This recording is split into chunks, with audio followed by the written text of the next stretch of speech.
kechki ovqatni tayyorlab qo'ydim. Hali o'zingiz isitib yeb olasiz-a? Men akamlarga borib kelishim kerak edi. Nimaga? Ha, akam bilan dadamni qariyalar uyiga tashlab kelishimiz kerak edi. Keyin qaytayotib, kenayim, akam men restoranda ovqatlanib kelamiz. Nima? Qariyalar uyi? Dadanglardan qutulganlarga bayram qilib restoranda choy ichasizlarmi? To'g'ri gapiring, nima deganingiz bu? Nima deganim bo'lardi? Sal o'zing ham o'yla, qariyalar uyi qanaqa joy? Ha? U yerda g'irt begona odamlar mehr muhabbatni pulga sotib oladi. Ha, nima qilibdi? Buni nimasi yomon?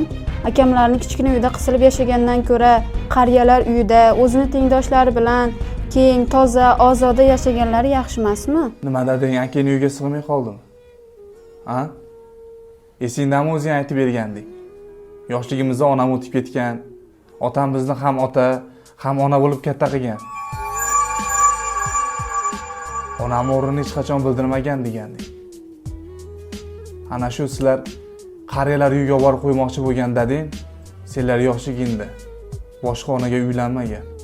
Farzandlarimni o'gay onani qo'liga topshirmayman degan.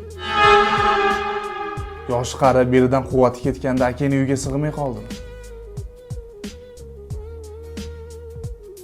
Undan ko'ra-chi dadangni biz uyga olib kelgan. Biz bilan yashaydi. Akang uyiga sig'mayotgan bo'lsa, meni uyimga sig'adi. Tushundingmi? Bo'ldi, aralashmang. Akam qariyalar uyiga to'lov qilib bo'pti. Endi biz ikkalamiz aralashganimiz befoyda. Nimaga aralashmas ekan? Aralashamiz. Mana misol uchun men yoshligimda dadamdan ayrilganman. Ota mehriga zo'r bo'lib katta bo'lganman. O'sha akang uyiga sig'magan dadang meni uyimga sig'adi. Men o'zim otamdek qarayman. Undan keyin akang bilan ham, kenayim bilan ham umuman aloqani uzib tasha. O'zini otasiga yaqinlik qilmagan, o'zini otasiga yaxshilik qilmagan odam hech qachon jigariga yaqinlik qilmaydi. Tushundingmi? Bor mashinani kalitini olib chiq. To'xta. Hozir asabim buzilib yodimdan ko'tarilibdi. Senga Efsarining kosmetikalarini olib keldim. O'zbekistonda juda mashhur bo'lib ketibdi. Keyin bular konkurs qilayotgan ekan.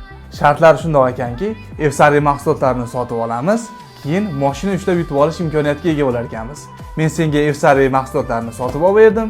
Agar omadimiz kelsa, mashina ham yutib olib beraman. Voy, rahmat. Qayerga boramiz? Akangga og'ir kelgan dadangni uyga olib kelib o'zimiz boqamiz. Yur.